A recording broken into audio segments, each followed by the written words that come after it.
We're back again for part 2 of our planning for our 2025 garden beds here at Garden Crossings.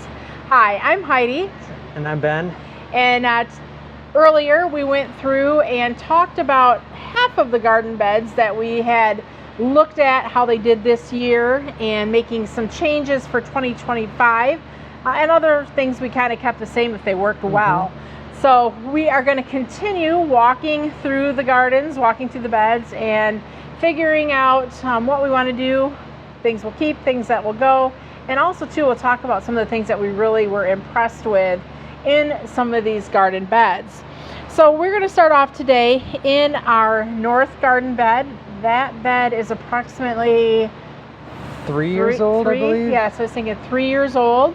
The first few years were really a nightmare. Like plants didn't feel like they did good. The bed just, I don't know. What do you think was wrong with it? I just don't think the soil was the greatest. We had a bunch of just fill soil that they took from different parts of the area when we were building other greenhouses.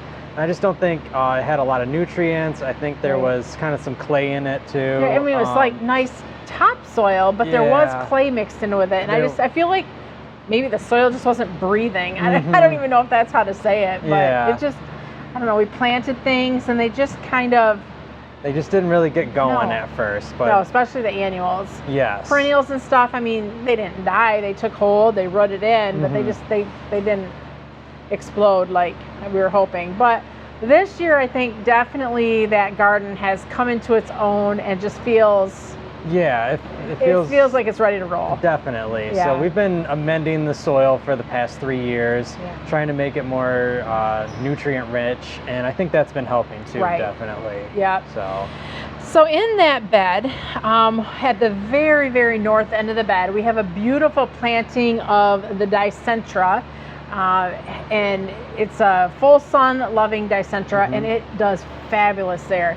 It's probably the longest blooming perennial in the garden bed. I mean, it does amazing. So we did want to plant some other things around it, and this year we put some super petunias in there. Yeah, we did. And they did good. They did good. It was a good spot. Yeah, we had the new and improved Bermuda Beach, and then the newer Ultramarine. Yeah, Mini Vista Ultramarine. And typically Bermuda Beach has been kind of a tricky color to work with. I mean, it's a pink, but it's got kind of coral, and it does not look good with other pinks. So we really haven't used Bermuda Beach a whole lot, but I feel like this new improved variety has just a little bit better color to it. And it did look really nice with that Ultramarine. Like that was a good look. But the Ultramarine was a little dark. It was on the dark side. We use black mulch all around here, which is a really nice look, but any of your darker plants, especially those dark petunias, they kind of just get lost in that black mulch. They don't really pop. No. So we did have thoughts for that area. So by that Dicentra, we're still gonna go with a purple, but we're gonna go with a brighter new purple. Yeah, we're going to do the new Tierra Blue petunia, which we're using the Tierra Pink in the other bed that we have over here. So we're going to try the blue one at the other far end of the property. And I think with that, just that little center, that white eye kind of in the center, I think it'll help just create a little bit of dimension and make that plant pop. Now, even though the Bermuda Beach did really good, we wanted to just come up with a different color palette this year there as well. So Super Petunia Persimmon. Yes. So still kind of ish in that orangey, corally feel. And we used that one, I believe it was 2 seasons ago, and we really liked the color of it. We didn't use it at all last year, so it'll be nice to reintroduce that into the landscape. And I mean, Persimmon really has had pretty good, we've had a lot of good feedback from that, from customers that they love it, so we wanted to be able to showcase it in the garden. All right, so then as we head to the front of that bed, which is more westward facing, I feel like we have a lot of rock walls like that we create, but I think that just kind of gives a little character to those garden beds. So actually more to the south of the rock wall, that's been kind of a tricky area as well. This year we had the Hoopla. Oh yeah, Hoopla, Super Petunia. And Lantana. Lantana did good. It did. Yeah, we've been trying the Super Petunias over there for a few years now, and they they haven't been liking the area. They've been really struggling. So even with fertilizing them every 2 weeks and everything, they just haven't been really doing good. No. Oh, and we also had the Super Bina Pink Cashmere. No, that one did good. Yeah, that did good. It was pretty aggressive. It did fine. I don't know. I don't really plant a lot of verbena in the landscape. It's not one of my personal favorites. It did good there, but not something that we want to repeat again. Just I mean, we could. It did okay, but I don't know. We're gonna try something new. Yeah. So what did we come up with for that area this year? So in the very front, we're going to do the Blushing Princess. Oh yeah, Lobellaria Blushing Princess. That'll be nice, tight ground cover. Yeah, so that'll be our front border. And then behind it, we are gonna do the Lemon Tart Lantana again, because we thought that performed so well. Yeah. And then we're gonna also put in the back, the Gomphrena Ping Pong Purple, which we're doing out in the island. We're gonna introduce it out over there too. That'll help tie it in. Yes. And it'll be interesting too to see, like, especially some of these plants that we think are kind of cool, putting them into different areas in the landscape. Yes. And just seeing how they do. And I think that the Lemon Tart color with that purple is gonna be a really cool color combo. Yeah. So you're probably hearing a little bit of background noise. We are in the garden center right now because it's too cold to be outdoors. And we are having a little bit of construction going on, so I apologize for any sawing you might hear or clinking of metal poles. That's what's going on in the background if you hear any of that. So so that will be like drought tolerant with the Lantana, Gomphrena, I think will be okay. And Blushing Princess too, that's another one that doesn't like to sit in water. Exactly. So we'll see how that does there. We haven't used it in that spot before. So it's kind of a trial, but I think it should be fine. I think it'll do good too. And if it doesn't, we can always rip that out, and the Lantana will fill in nicely where we don't really need a border. So. Right. And I think too, by us trying some of these plants in some of these different wet or dry areas, it's a good test that hopefully you can learn from our successes or our failures. Definitely. That way you're not doing these on your own. We'll take the hit for you. So, and actually too, before we go too much further in talking about these landscape beds, so I know a lot of you, when you're watching our channel, you're watching our videos, you're like, yeah, these gardens are not obtainable. Like there's so much going on here. And the thing I do want to say is I do recognize that and realize that what we are doing here at Garden Crossings is probably something that 95% of you would not be able to do in your own landscapes. Now, why we do it is because we call our gardens a living catalog. We want you to be able to either come here and walk through the gardens and just see how the plants do, and or be able to watch our YouTube videos and see how they're doing, just by watching. So living catalog being in person and or through video, we want to be able to show you what the plants can do and how they perform.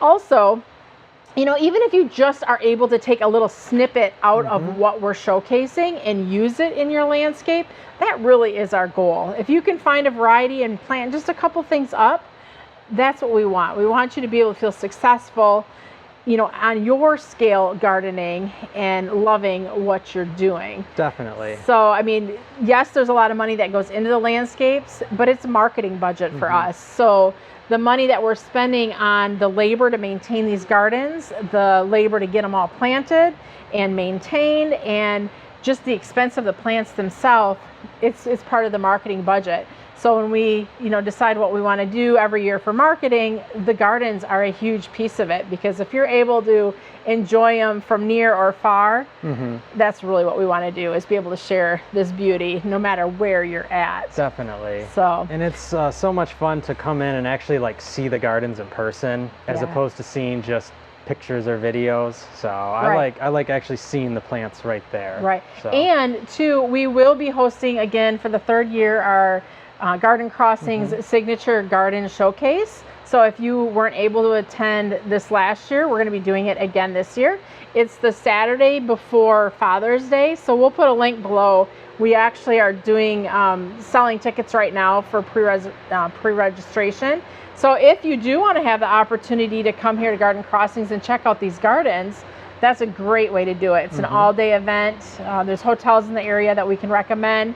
So we'd love to have you join us this June and enjoy the showcase with us. So Ben was one of our garden docents. Yes. Myself, Rod. Alyssa. There's a lot of fun things. So, all right. So back to the gardens. So the back side of the north side garden, that area just is not a fun area. No, and we've never really had a plan per se back there. That's kind of been just the spot for any extra plants, just kind of throw them there. Right. And it's kind of just looked like that too. It's always a little haphazard. But we felt also like it's the backside. You're not going to see it driving by. You're only going to see it when you're walking through the gardens. But we figured we might as well have a little bit more of a plan and a reason for all this. So.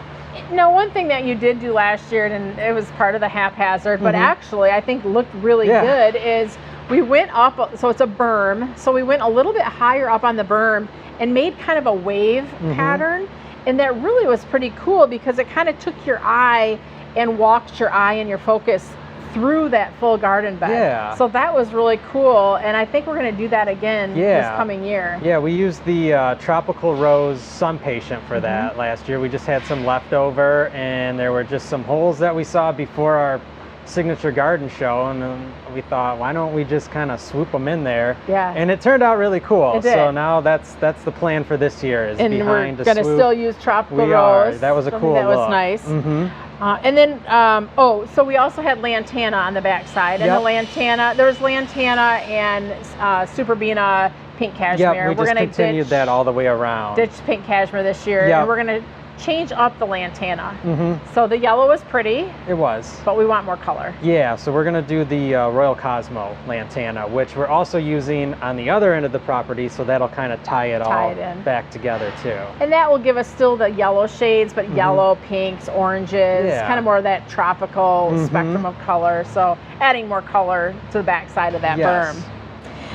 And really, I think that will take us the whole way, and that's probably about 125 to 150 foot or so. Just kind of, and I'm sure we're going to always add in anything extra at the greenhouse. Right. We'll poke them in the holes just if we feel there's a hole. So that is one of the nice things, is if we're running along on certain things, we do have the option to go grab them and put them out in the landscape. So then also we had the new bed that we created like along the retaining wall in front of the greenhouses. That's in that same vicinity. And that area is very wet. Like the grass even there doesn't have good drainage. So oftentimes you're kind of walking through a slush, kind of murky, grassy mess. Yeah. So that didn't work good for the plants we had there last year either. No, we had 2 different kind of petunias in there last year. I believe it was the Mini Vista White and then the Ultramarine. Yep. And anywhere where there was a low spot, it was just too wet for them, and they all just pretty much rotted out. Right. I mean, the purple and the white looked awesome together. The purple got lost in the black again. It did. But yeah, it was the low-lying water areas that just created the problem. Right. So our solution there is we're going to do some more sun patients again, which you might think, wow, you use a lot of sun patients, but they're just such a really good plant. They work well for us here. I mean, in this landscape, they do fabulous. And anyone who wants a low maintenance landscape, it's a great plant to use. Right. They give you good color. You don't have to fertilize them like you do petunias like every week. So. Now, if you're someone that's on a water restriction and you're not allowed to water your landscape, well, then no, sun patients wouldn't be a good choice for you. That would be lantana or sedum. Yes. But if you are able to water your landscape, the sun patients are just, like Ben said, super easy. So we liked the white and the purple last year. Like, it looked good with the purple being a little too dark. But so this year we're going to still alternate. Yeah, we're going to go purple candy and white sun patients. And the purple will be more of a purple than like a lighter lavender-ish purple. So it shouldn't get lost, and I think that'll be a really nice color combo together. And 2, when we're spacing this garden bed, so last year they were planted really pretty tight together so that as they grew, they were touching each other. And we're trying to be a little bit more intentional. I mean, we still have our mass plantings where things are touching, but we're being more intentional about creating more space between the plants. Yeah. Just to see I don't know, letting kind of be their standalone. Exactly. And it's for, you can then see throughout the property like what they look like all grouped together. But then maybe you don't quite have the budget to do a mass solid planting of some patients. So this, we're going to spread them out. I believe it's like every 3 feet we're going to put one. Some areas we're going to do 2 in some beds, some in 3, just so we can see. Yeah, so you can see a variation. So then that way, if your budget is like, I have this much space and I can only afford this many plants, but you could see what it looks like, and it's still going to fill in nicely. It'll look great, just a different look. Exactly. So, which is nice. So that also is our bed where we planted a bunch of the new Walters Gardens perennials for 2025. Some of them are proven winners, some of them are generics. So we'll go through that bed, and we kind of have been evaluating the plants throughout the summer. Some of them were like, you know what, we're going to never carry this, so we'll get rid of those, give them someone, give them to the employees, and that'll leave a space for some of the 2026 introductions. So that's been nice in that bed too, is just having perennials that we can watch, see how they do, knowing full well that some of them will never make the cut to be a Garden Crossings introduction. So more perennials will go in there as well. Now, the garden bed that I think I was most impressed with this year, and it's a perennial bed really, to be honest, was our Bloomables bed. Yeah, that bed was gorgeous this So those year. are perennials from Darwin Perennials, and I don't know, I talked an awful lot about those perennials because they were constantly in bloom. Like I always think, you know, with a perennial garden, perennial cycle, they have their time to shine. But those Bloomables, they were repeat blooming 2, 3, 4 times. Sure. I think if we went out there today, end of November, beginning of December, there's still something blooming here, and we're in West Michigan. Yeah. So that bed, wow.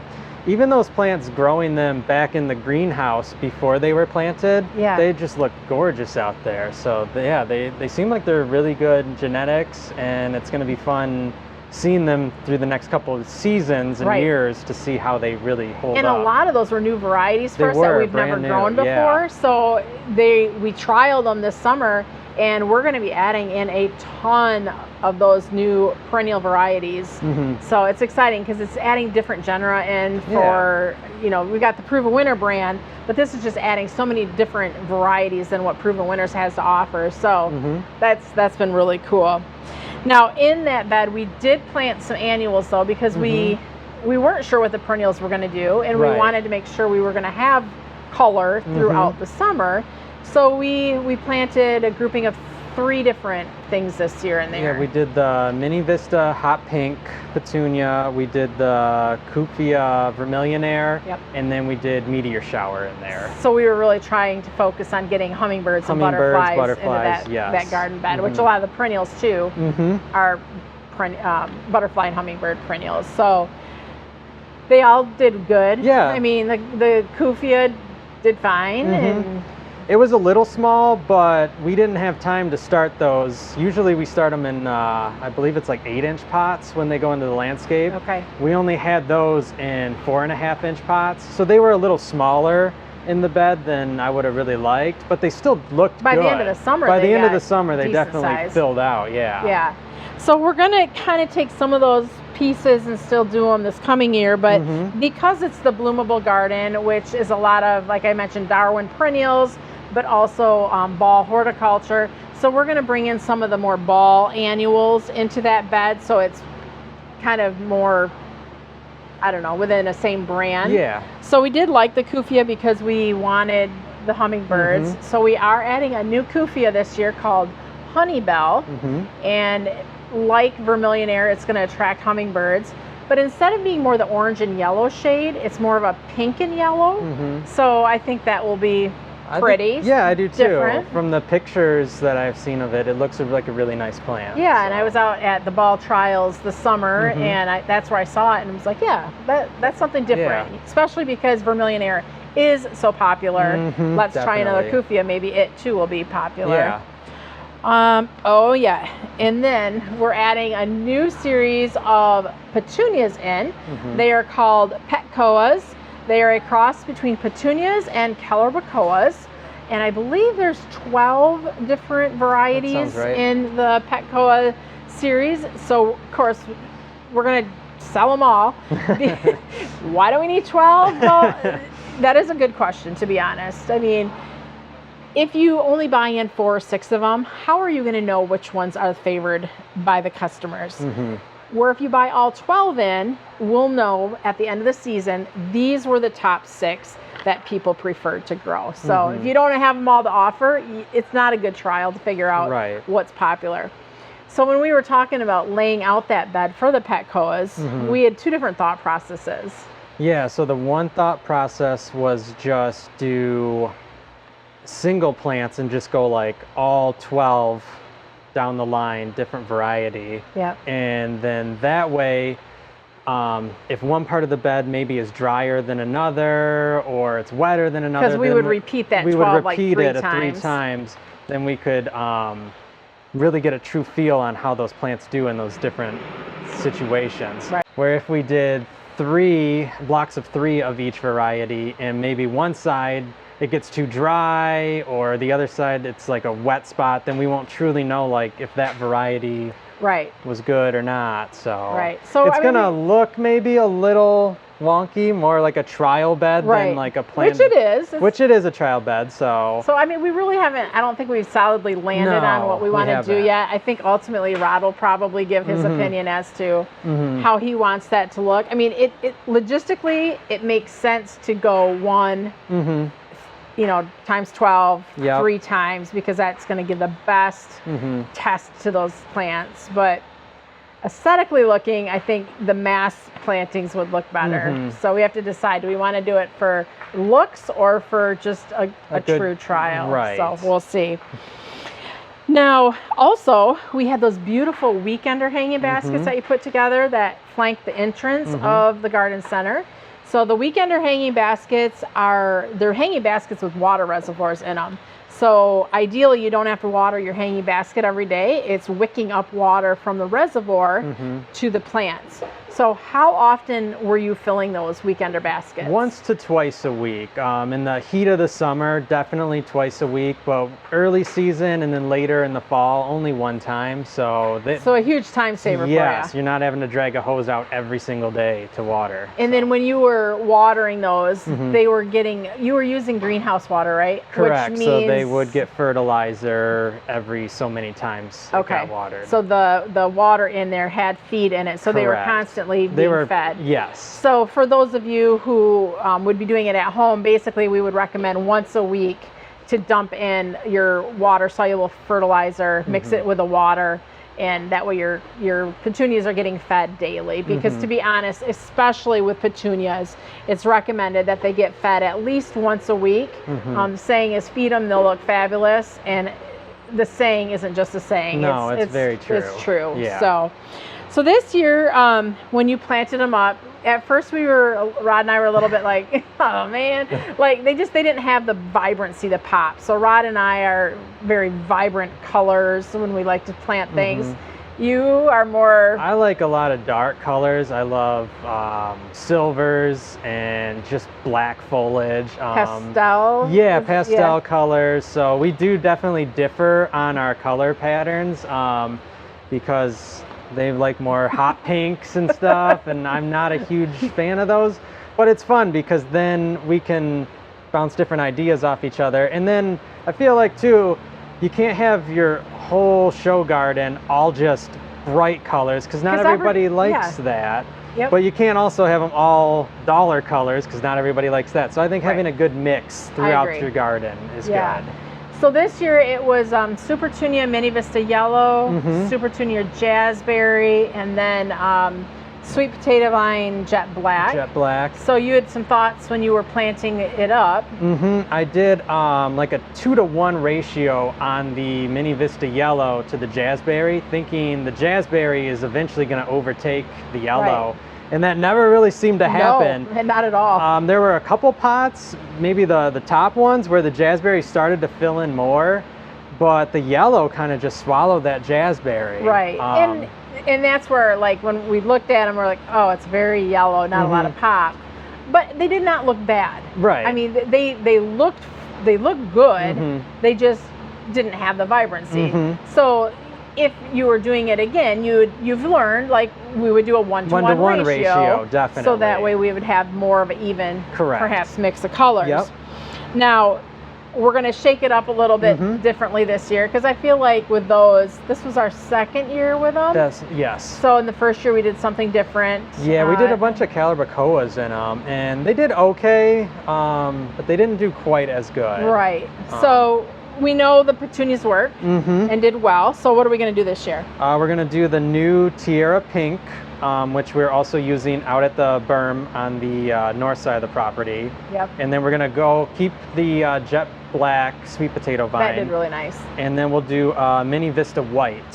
So I think that pink and the white I think it's going to look really nice. And I love the idea, though, of just that little bit of black in there, too. It kind of, I don't know if grounds it is the right word, but I think it just, I don't know. I think that's a good look. Yeah. So we do know that the Super Petunia Tierra Pink is a very aggressive petunia. So we have to go with, okay, do we go with the same process? Super Petunia Tierra Pink is very aggressive, so we go one of those with 2 of the Mini Vista White. Or we've learned, like, okay, do we do that? I honestly think we should probably go 1-to-1. I do too. Because if it's all white, it's going to blend in with the front of the building, which is white. It's going to definitely get lost with the building. So I think I'm okay with going aggressive, or going 1-to-1, and if the pink is aggressive, so be it. That's I agree, fine. because when the yellow took over, I didn't think it was as bad since the front of the building is not yellow. Right. So it still popped against the white pillars. But yeah, if you just have white, it's just not going to show up. So we'll do the 1-to-1 ratio this year and see how that works. Right, I think it'll be good. And then the pergola, that is always kind of something that we've tried a lot of different things in there. I mean, a few years ago we did the Grand Traverse combo, which was the Super Petunia Black Cherry, Vista Fuchsia, and then Bordeaux. Yeah. So that's a nice mix of colors, and it looked good. And then the next year, I don't know, I think we've done like Vista Bubblegum, Silverberry, and Paradise, and it looked good. But this season here, we just kept it simple. Yeah, we just did solid Jazzberry, and then on the 2 outer edges, we did wire vine that trailed down. That looked nice. And it was a really cool look. So then when you would walk up to the pergola, you could walk through the wire vine, and it was cool. And I mean, since the only time you can really see all that color is if you do an aerial shot, which we've done a few of those. But when we did the Grand Traverse combo, like, you really couldn't see all the colors. Yeah, it all just kind of got lost. Right, so we figured why so like one solid color just looks good, especially from the ground. And especially too, because Jazzberry is kind of our focal point plant with out by the 55-mile-an-hour garden, the front of the garden center, so that will kind of ties everything together. In, and I think that will look nice as well. So definitely we've made some changes. Certain areas we were like, no, this is solid. We want to keep it the same. But we've learned that we learned the spots in the garden that did good or bad depending on what was in it, and you try to fight it year after year. We're going to keep putting Super Petunias here. They're going to work one of these years. You know what? My motto is, if you've tried something twice and it doesn't work, do not try it a third time, because Mother Nature is telling you she's winning this battle. So just embrace change and figure out what it is that you need to change. And I mean, because we water, so drip irrigation in a lot of the beds, plus we have underground sprinkling that goes off every day. So we are fortunate enough that we are able to water regularly. So that also helps keep our sun patients looking really good throughout the summer. So excited to see what these changes we've made and will look like in 2025. So it's always fun to sit down and just go back over pictures from last season and see what looked good, what didn't quite work, and then it's fun just planning and doing new color schemes and everything. So and we're going to go ahead and invite you one more time that if you're from the area, or even if you're not, we do welcome you to join us this coming June for our signature garden showcase here at Garden Crossings. Fun-filled day. You're with great company, a lot of gardeners that love and gardeners, I mean, a lot of them are flower people that love to just walk through the gardens, take it all in. And we even let people get their hands dirty, planting up their own planter. So that's always kind of fun as well, too. So we will put a link below for more information on that event. There is currently right now special pricing going on for that. So if you are one of the first people to sign up, we do have special pricing for you. But if you have any questions or comments, as always, feel free to leave them below. I love to see the questions you have. I love to get them answered. If it's something that I'm not sure about, I can always, check with Ben and see if he's got some insight, or Rod. So we definitely do enjoy the interaction with your feedback and your questions. Thanks for watching. I'm Heidi. And I'm Ben from Garden Crossings.